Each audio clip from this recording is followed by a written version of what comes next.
The Atlantic forest in Brazil was once one of the biggest tropical forests in the world. It spanned an area of 1,300,000 kilometers. But today, it is just 8% of its original size. It is considered one of the most threatened ecosystems on Earth. Despite all the destruction that occurred here, the last remnants of the Atlantic forest still hold some of the greatest biodiversity on the planet. There is a high degree of endemism, that is, species that only exist here, and it is considered by experts as one of the most important areas for conserving the world's biodiversity.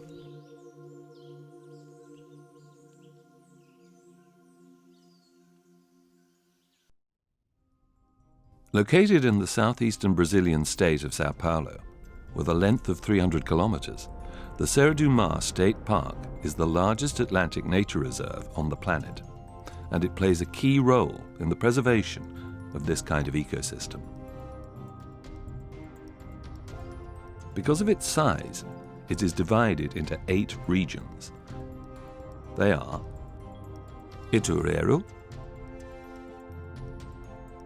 Curucutu, Itutinga-Paloes, São Sebastião, Caraguatatuba, Pissinguaba, Santa Virginia, Cunha.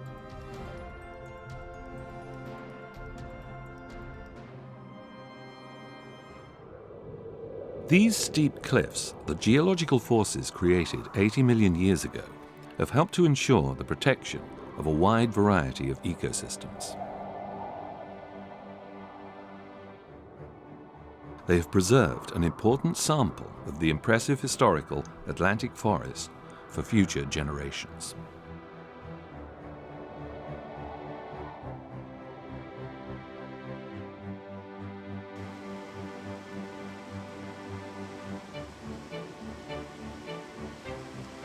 In the park, there are still large areas of tropical forests.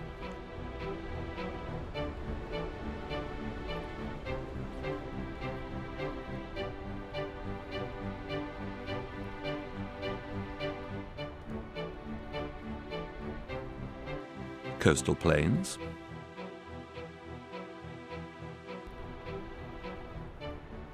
foggy lowlands.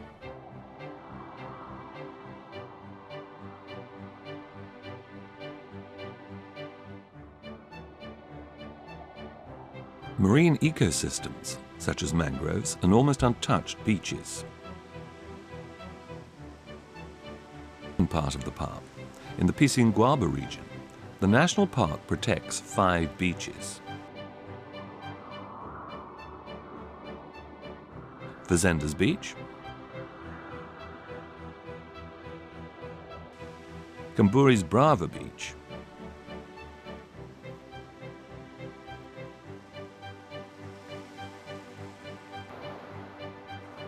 Almada's Brava Beach, and Pissinguaba Beach, which is home to the traditional Caiçara fishing community, where tourism has become an important source of income.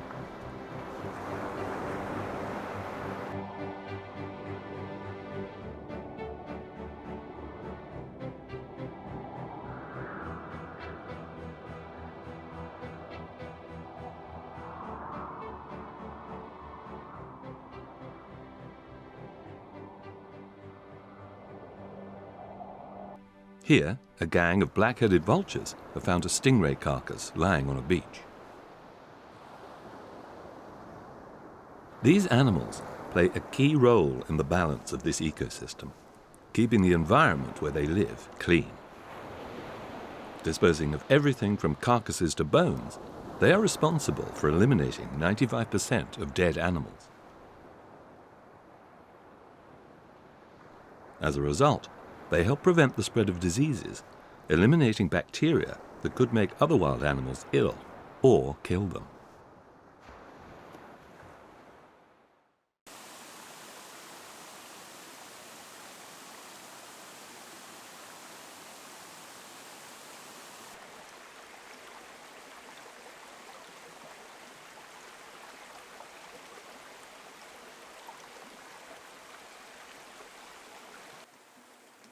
The park also has an abundance of springs.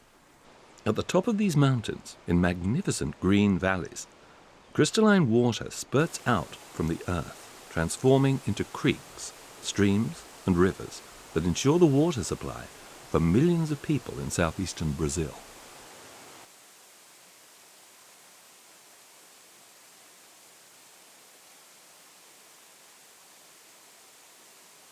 On their natural path to the sea, they sculpt the rocks, forming hundreds of waterfalls and rapids.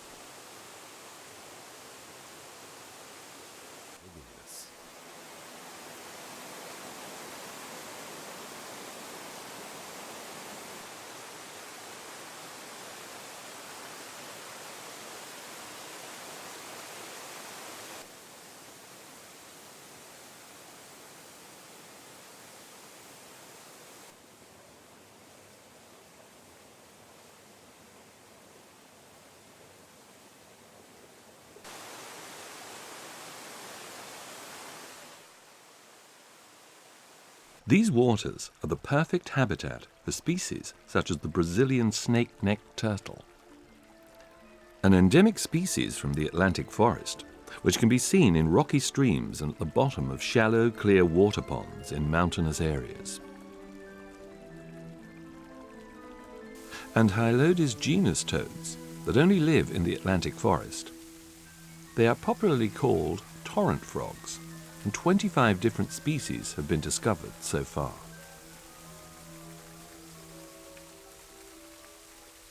They are always found on wet rocks, camouflaged against them to protect themselves from predators.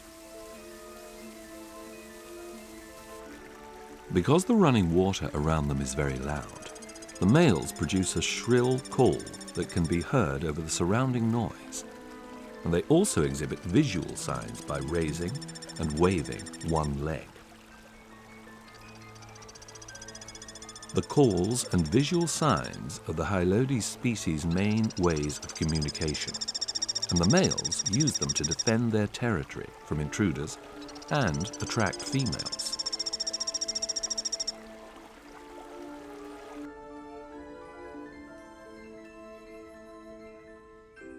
But they are not the only singers around here.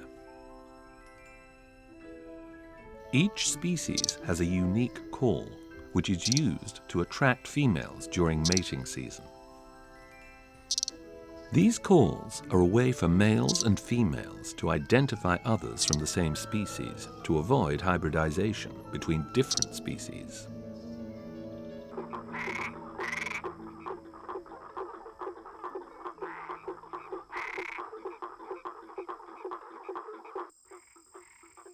Some species, such as the Smith frog, have interesting reproductive rituals.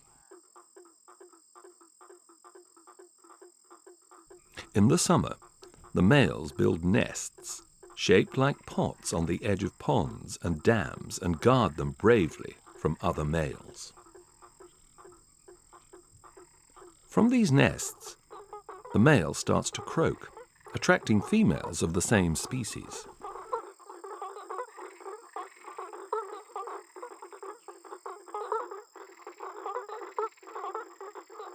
One female becomes interested by the croaking and moves closer to one of the males, which then climbs on the female's back and embraces it. Through this nuptial embrace, known as an amplexus embrace, the male fertilizes the female, which then spawns into the nest.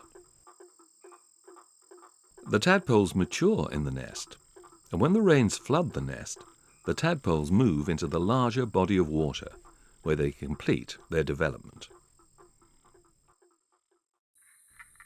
Other species, such as this tree frog, use bromeliad plants to reproduce. The biologist, Leo Malagoli, studies these frogs. He has discovered that this species deposits its eggs on the inside of bromeliads, on the edge of streams. And when there is higher rainfall, they flood and the tadpoles are lifted into the streams where they then develop into frogs. The Atlantic forest is home to over 400 species of amphibians, and most of them are endemic. This significant number is thanks to the rainforest, as the animals depend on its humidity, and to the mountainous terrain which in the past acted as a natural barrier, isolating specific amphibian populations, helping the emergence of families, genera, and species that only exist here.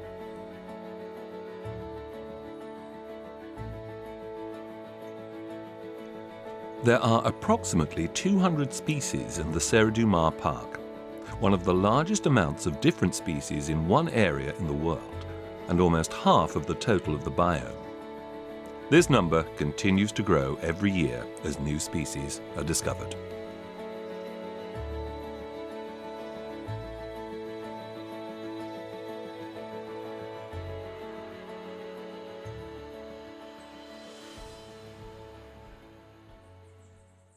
It was here in 2014 that the biologist Thijs Condes discovered 2 new toad species of the genus Brachycephalus. They are exclusive to the Atlantic forest and popularly known as saddleback toads. Turning over the moist leaves on the forest floor, she shows us one of her discoveries, the Brachycephalus crispus.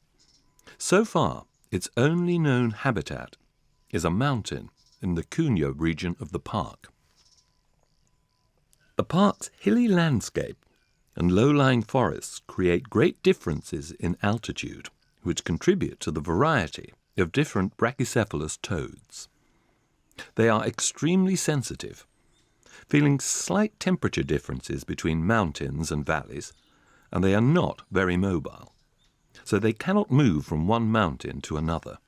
Therefore, the toad populations have slowly developed into a different species on each mountain. 28 genus species are known so far, and most of them have only been discovered by scientists in the last few years, as research in the higher areas of the Atlantic forest has increased. This is another Brachycephalus toad, discovered in 2009. Just like most of these toads, it moves slowly through the damp forest leaves.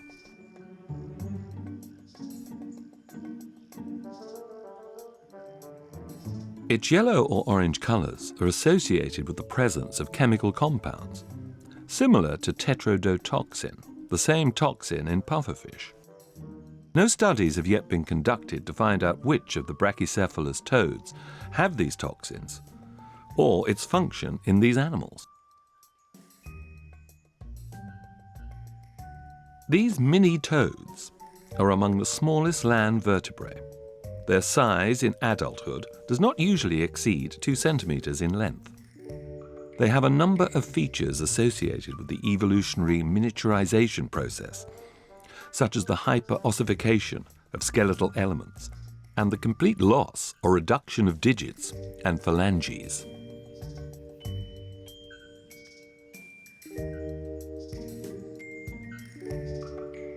Here, on top of a 5-cent coin, we can see their size more clearly.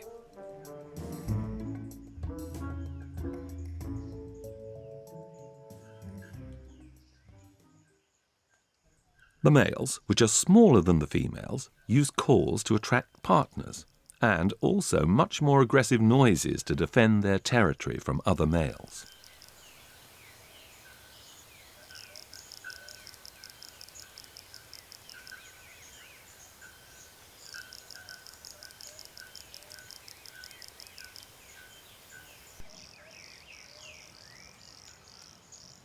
And when 2 male frogs meet, one simply raises its arm and opens its mouth to show the other that the territory is already occupied.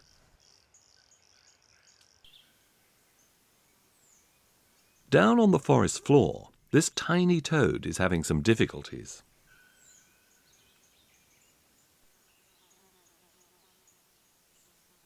Something seems to be bothering it.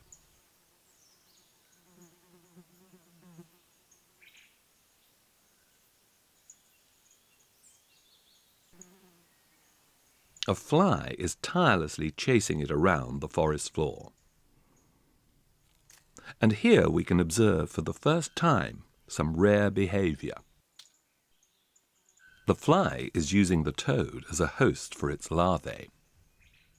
Here we can see the fly depositing 2 larvae onto the toad, which is fighting, trying to get rid of the unwanted guests. By zooming in and watching in slow motion, we can see the 2 larvae being deposited more clearly.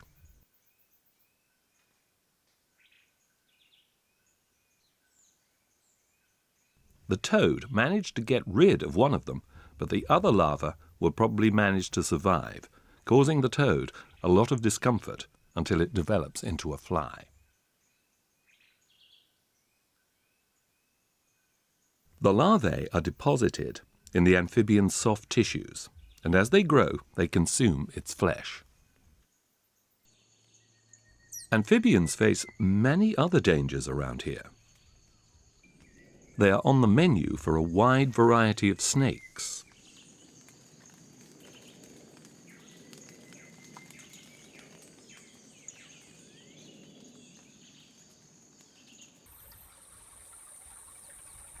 For example, there's Jararakusu lurking on the forest ground. Or there's Jararaca coiled around the branches, warming its body in the early morning sun.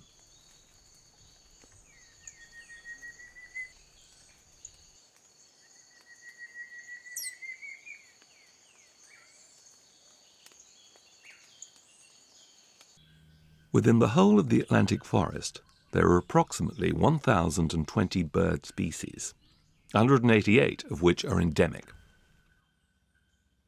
The park still protects around 500 rare and endemic species, such as the brave black-cheeked gnat-eater,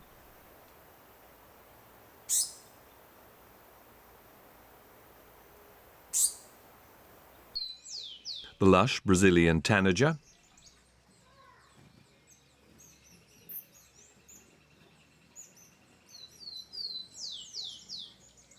the little pin-tailed mannequin,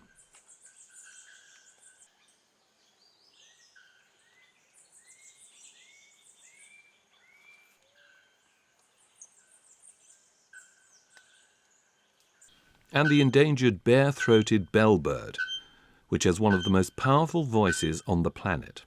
Its singing could even damage your ears if you get too close.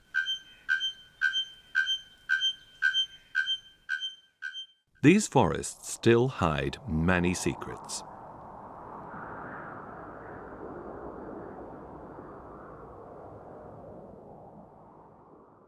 On the banks of the streams, shaded by the dense forest, lives a rare endangered bird. The Atlantic Royal Flycatcher, which has rarely been filmed.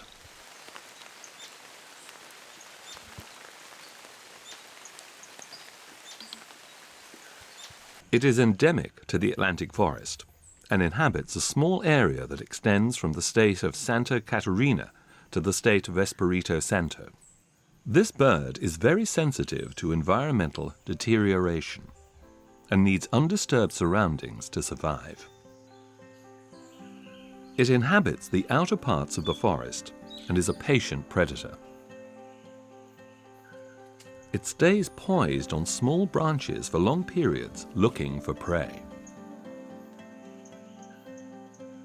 Its pincer-shaped flat beak catches flying insects such as butterflies and dragonflies, and dangerous insects with poisonous stingers like bumblebees and wasps.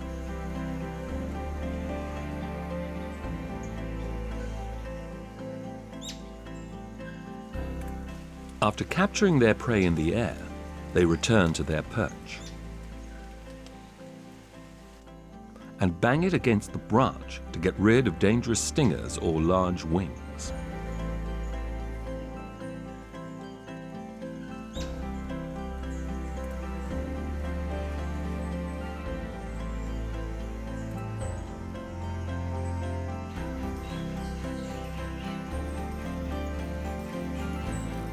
One of its most striking features is its multicolored crest that it opens when it feels threatened.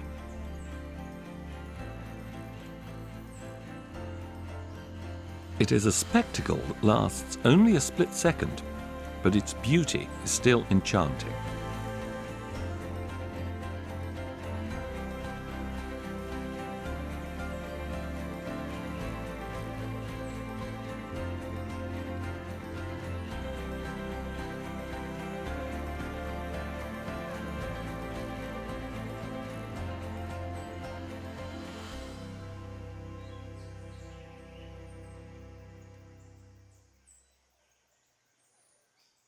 Insects are on the menu for several other species around here as well.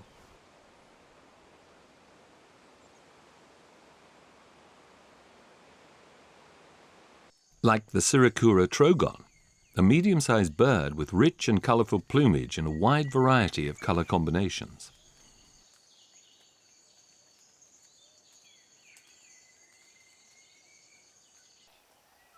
They spend much of their day still, watching the forest, feeding on caterpillars, grasshoppers, spiders, and small insects.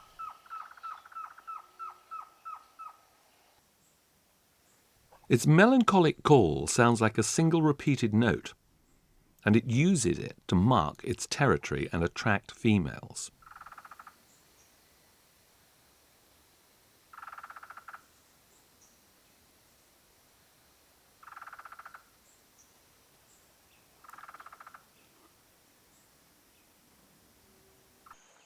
And the bacurau, a night bird which catches insects with the help of its large eyes. Woodpeckers also eat insects, but they catch them using a different technique. Woodpeckers of all shapes and sizes can be found in the park. Like the little white-barred piculae, the colourful yellow-fronted woodpecker,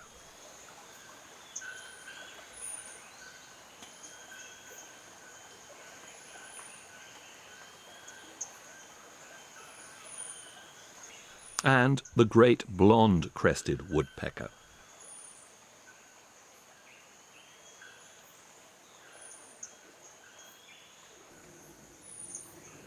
They use their strong beaks to look for insects and larvae in trees. The birds that best show the true liveliness of the forest are the tanagers.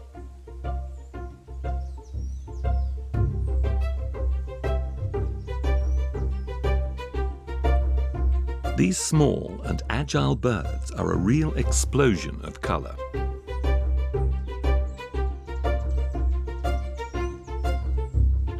At altitudes of 900 metres, we can find the beautiful brassy-breasted tanager, which are only found in the Atlantic forest.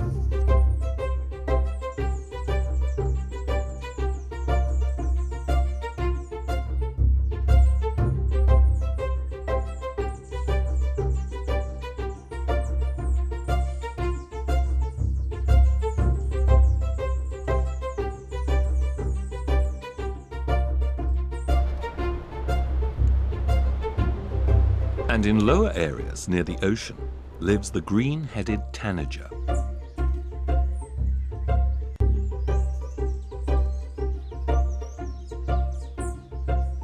And the red-necked tanager.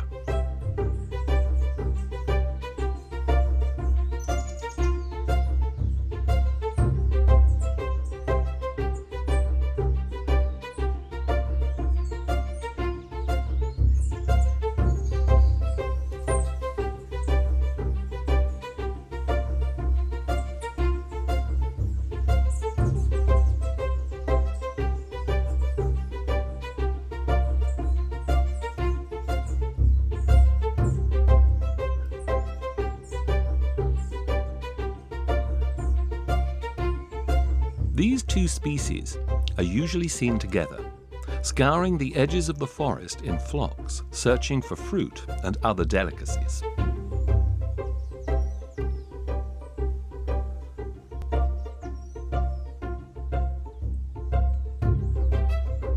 Like this plant stalk, known as spiked spiral flag ginger.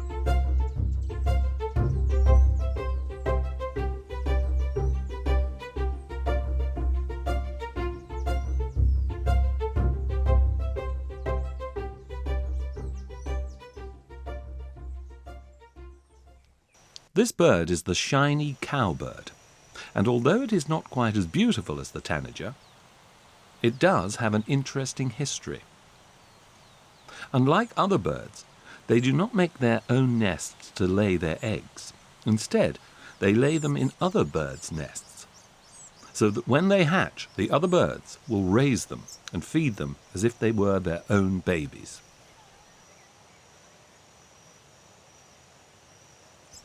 Because of this mischievous behavior, their Portuguese name, chopin, has become a synonym for profiteer in Brazil, even appearing in the dictionary. The biggest victims of this trick are the rufous-collared sparrows.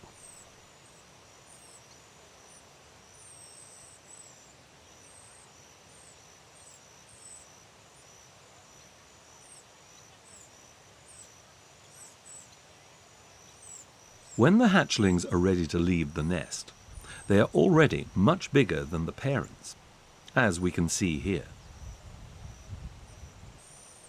The rufous-collared sparrow mother desperately searches for food, trying to satisfy the large babies who continuously chirp for more food.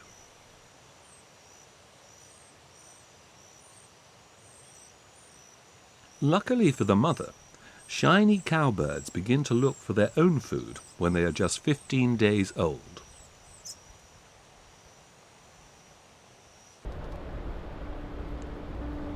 Birds have an important relationship with the forest. They play a key role in the food chain as predators and as prey.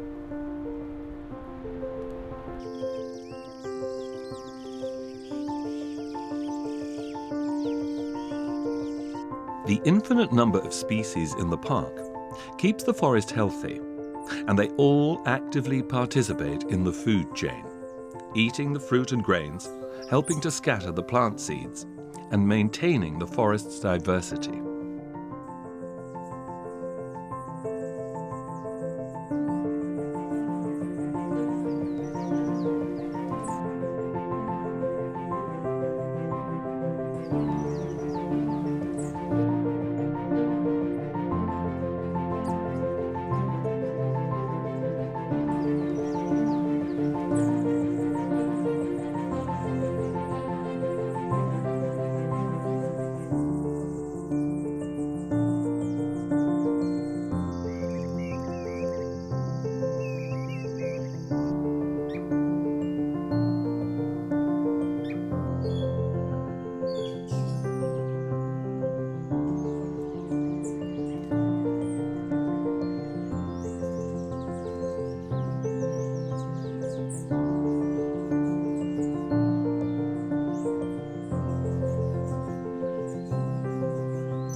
These are the Jusaras palm trees, and they are fundamental to the life of the forest. Unfortunately, they're a very popular local delicacy and are used to make canned palm hearts, and have now become endangered.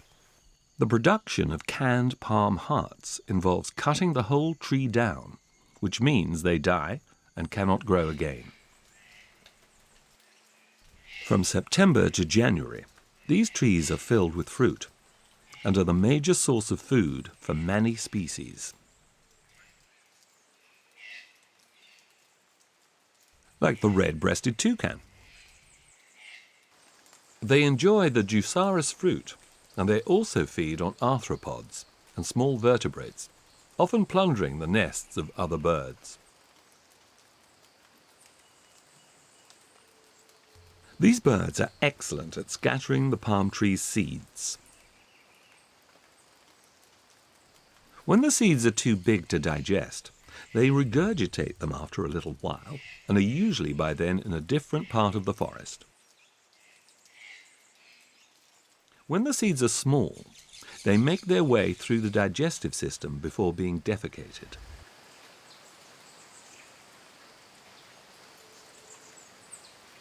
These beautiful birds are still very common in the park and are not endangered.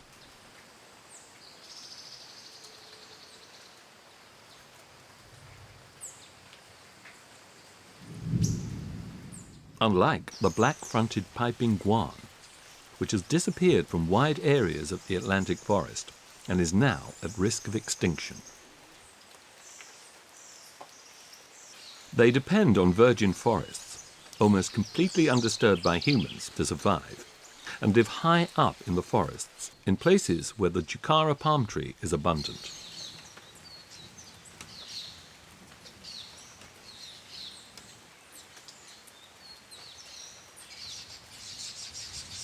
As we can see here, they usually stay perched in these branches for hours feeding.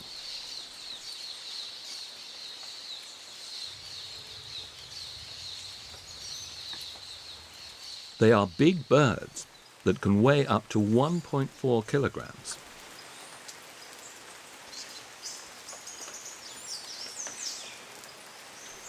It is a threatened species, not only because its habitat is being destroyed, but it is a very docile bird and is still hunted in Brazil. Its population has been drastically reduced, disappearing from most places where it used to be common and abundant.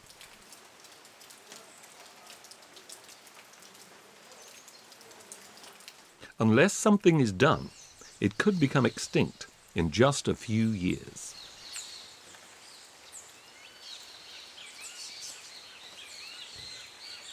And like the red-breasted toucan, they have a very important role in the dispersal of the Jucara's palm tree seed by regurgitating and defecating the seeds around the forest, as you can see here.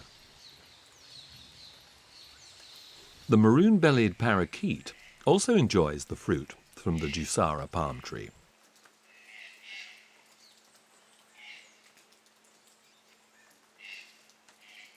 Here, a flock is having a real feast on the fruit.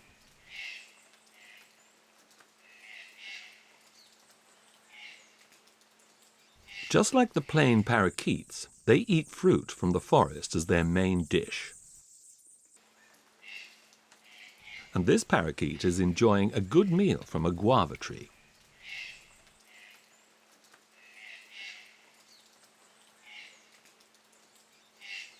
Some others are feasting on the palm tree, too busy to notice that some seeds are falling down.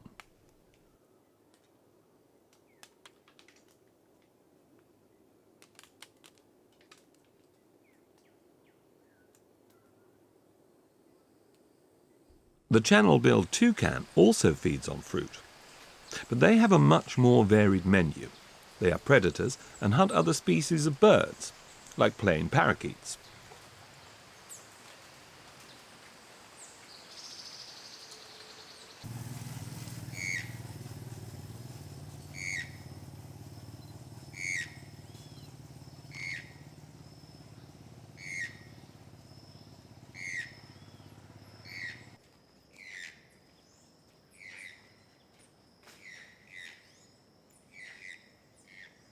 They live in groups and prefer to be up high in the treetops, sharing the space with other forest species, like the brown howler, which lives in groups of families of 2 to 12.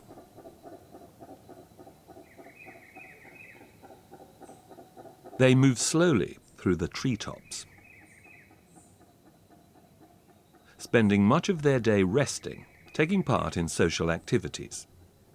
Like we can see here, a teenager is grooming an elder.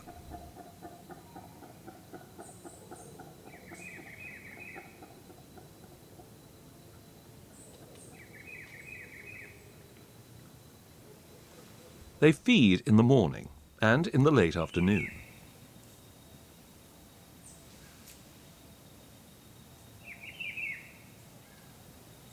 and their diet consists mainly of leaves.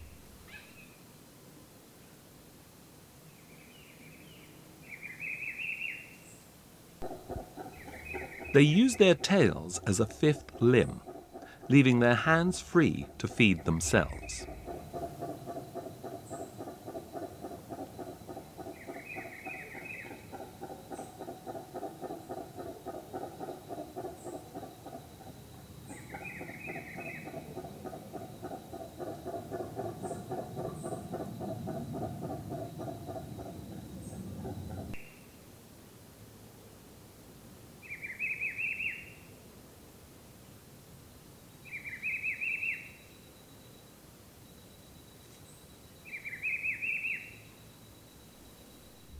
Other primates live here too, like these white-tufted ear marmosets.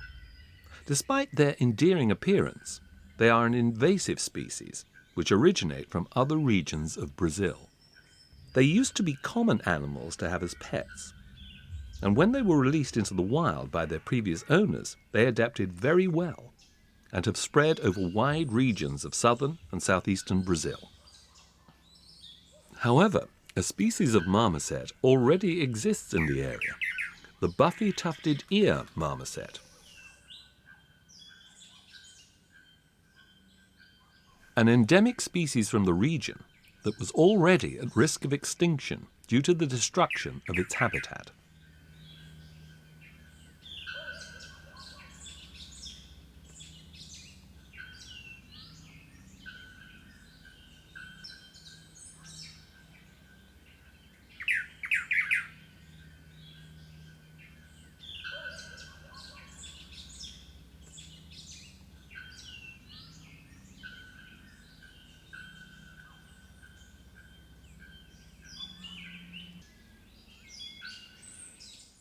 The two species have few genetic differences, and they have begun to form groups together with mixed offspring, threatening the species that was already at risk of disappearing even more. This native marmoset is the leader of a group of invader marmosets. While the group is feeding, it keeps an eye out for predators.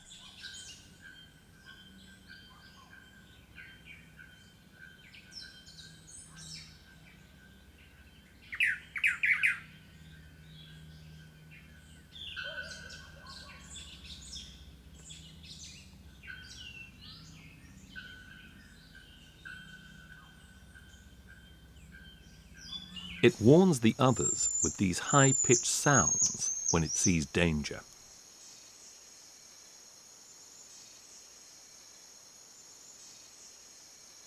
Unfortunately, this species could disappear from the Atlantic forest, at least in its current form.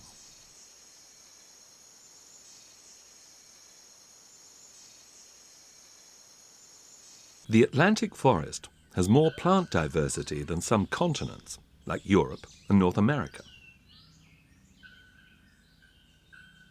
It is estimated that approximately 97% of the Atlantic forest flora produces flowers adapted to pollination by animals, and only 3% are pollinated by the wind. In temperate forests, for example, the wind has a more important role in the dispersion of plant seeds. One of the theories for the high dependence on animal pollination is the low air movement within tropical forests and the huge diversity of trees and other forms of life. This often means that there are low concentrations and large distances between individuals of the same species. So direct dispersion of pollen is more effective, and this can only be done efficiently by animals. The variety of colors and shapes of plants in the forest is immense, and they fight for attention of insects, bats, and a very special group of birds, hummingbirds. Hummingbirds are only found in the Americas, from Alaska to Tierra del Fuego, and so far 322 species are known. The greatest biodiversity of species occurs in tropical regions in Brazil and Ecuador.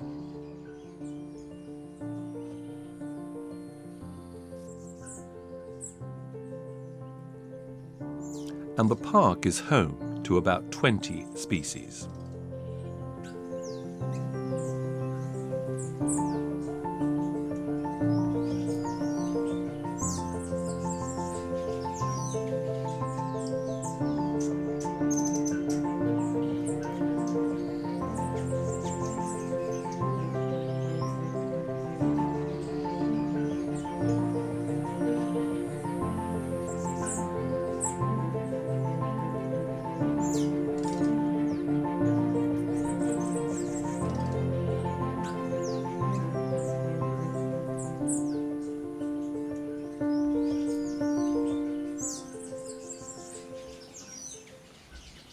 Weighing between just 2 and 6 grams, hummingbirds are the smallest birds on the planet.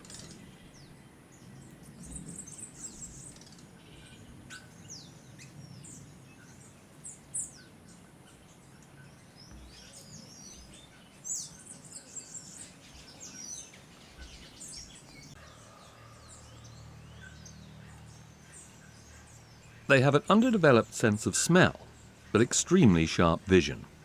They are especially attracted to tubular red, orange and odorless flowers that open during the day and which are ideal for their long, thin beaks.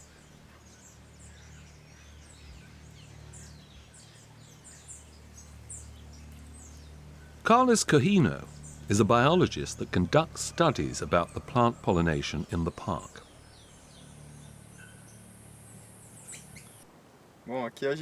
Well, here we have this little flower from Pico do Corcovado. It is from the Cyphicanthulus species, and it's a small plant with characteristics that are common in a plant that is pollinated by hummingbirds. So as you can see here, it is almost completely red, with just a little bit of yellow detail, and it is tube-shaped. The tube is more or less the size of a hummingbird's beak, the kind of hummingbirds that we have here.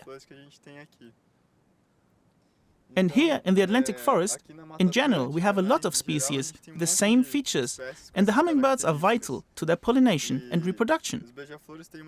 There are at least 60 species that we already know of, that we have been studying, that have the same features and are also pollinated by the hummingbirds. In exchange for this pollination service, hummingbirds carry the pollen from one plant to another, guaranteeing that the flowers are pollinated and will produce fruits and seeds. As payment for doing this, they receive the nectar produced by the plants. The nectar is made inside the flower.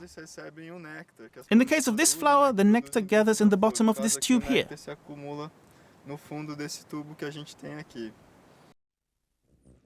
The hummingbird's skeleton and muscular build are adapted to allow them to fly very quickly and agilely.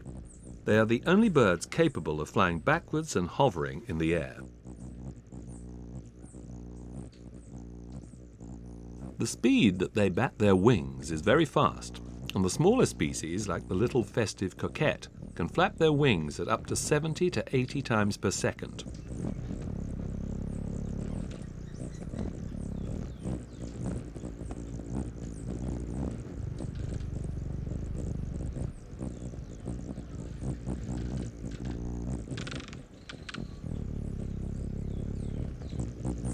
All this frantic flapping requires a good energy supply, and so they consume a lot of nectar.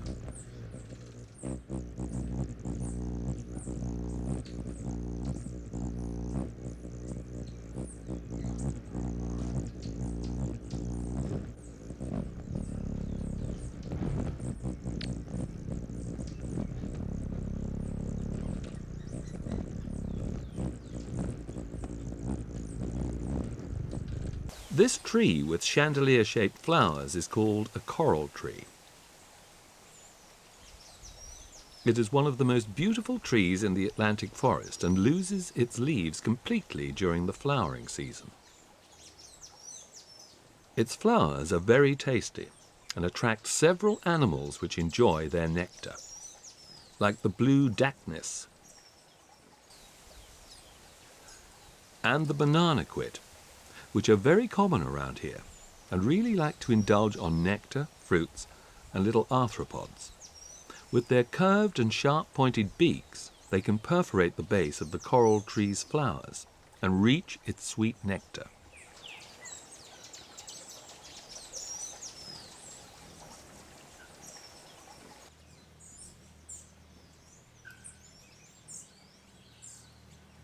This little female hummingbird, called a violet-capped wood nymph, has turned this tree into its feeding territory. It takes advantage of the holes left from the banana quid to reach the reserves of flower nectar, as we can see it doing here.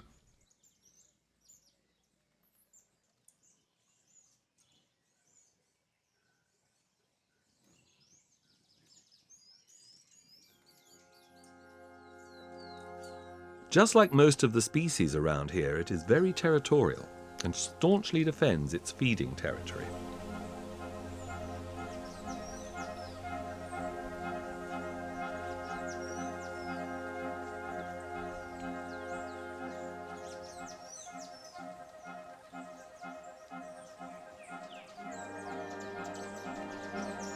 When they have established their territory, hummingbirds carry pollen between flowers of the same plant or other plants nearby, which results in a smaller number of plants being pollinated.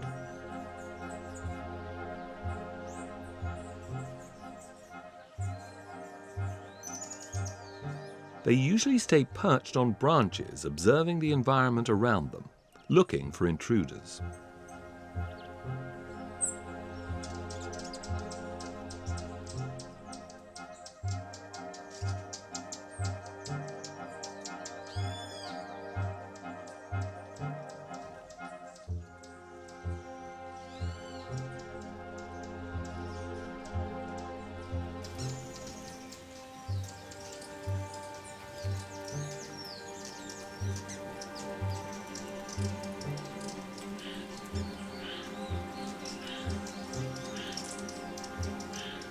When they pinpoint a likely opponent, they try to intimidate it by bristling their feathers, putting on a beautiful performance.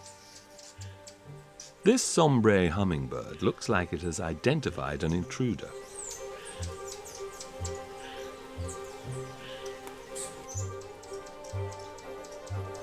And this Brazilian ruby hummingbird shows its beautiful plumage to intimidate its opponent.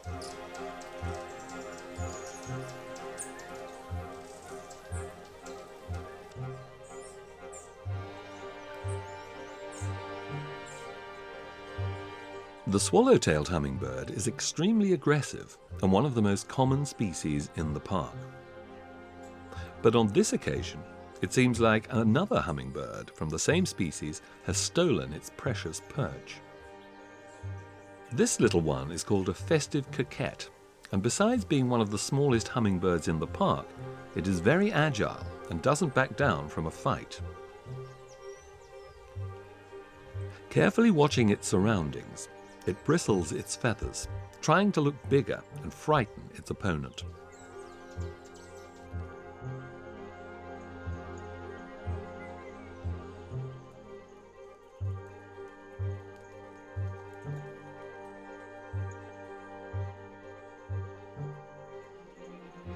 When the performance fails, it starts an air attack to try and kick the intruders out.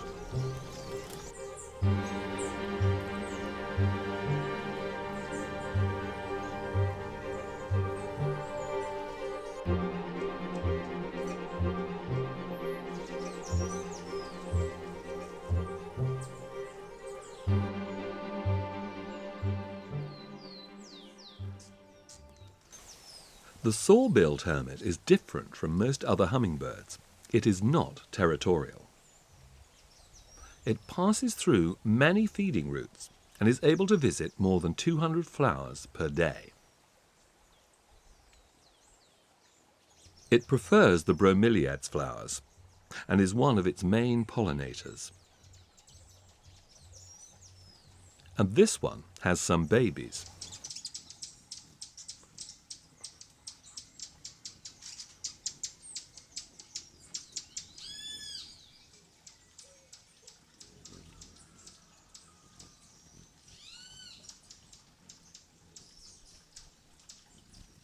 These two are in the final phase of their development, and the nest looks cramped.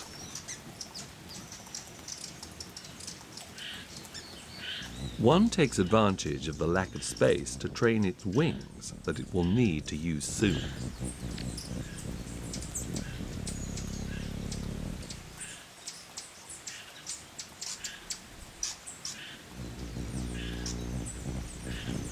Their mother is nearby.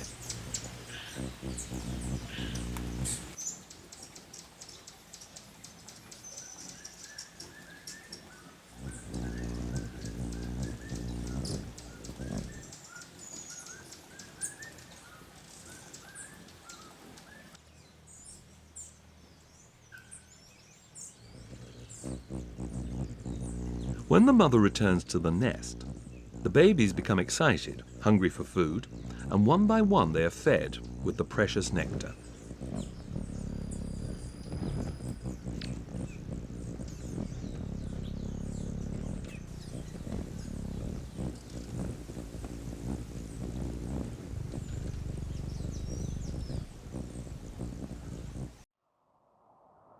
The park still has some surprises.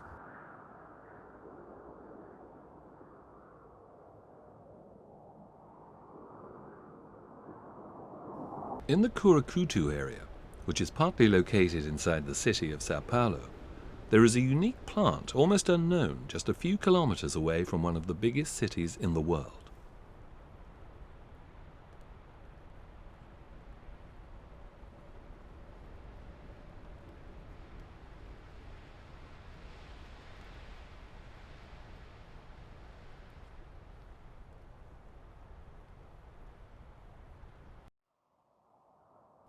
The Campos Nublados are a wide expanse of foggy lowlands located in the Serra do Mar Park. They once covered a large part of the area where Sao Paulo is now located. In the past, it was known as Sao Paulo dos Campos de Piratininga.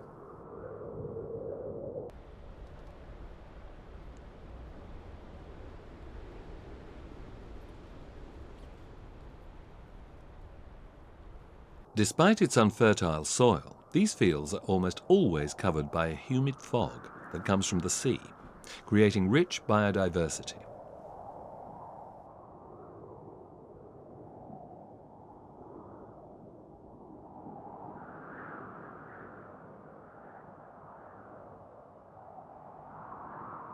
There are orchids,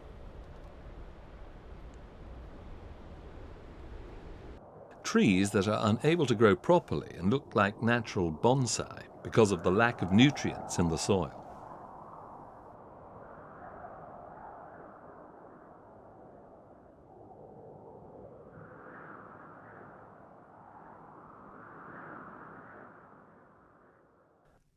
And carnivorous plants, such as the Droseras, that like this kind of environment and multiply in the humidity and the acidic, unfertile soils.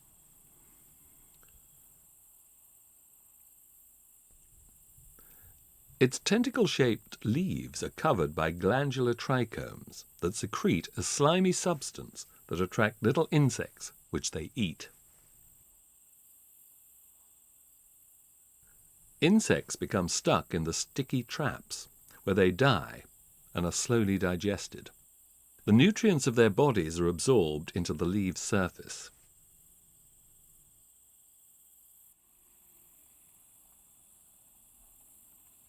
This fly is trying to fight as much as it can to escape from the plant's sticky tentacles. But the more it moves, the more trapped it gets.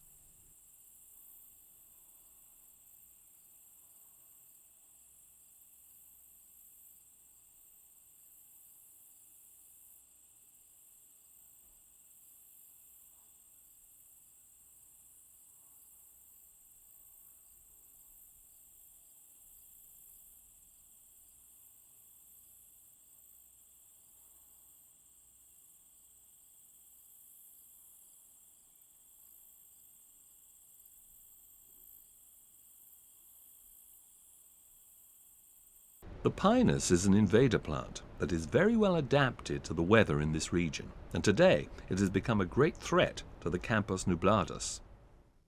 Its spines spread on the wind, and if nothing is done, the landscape could be forever changed in just a few years.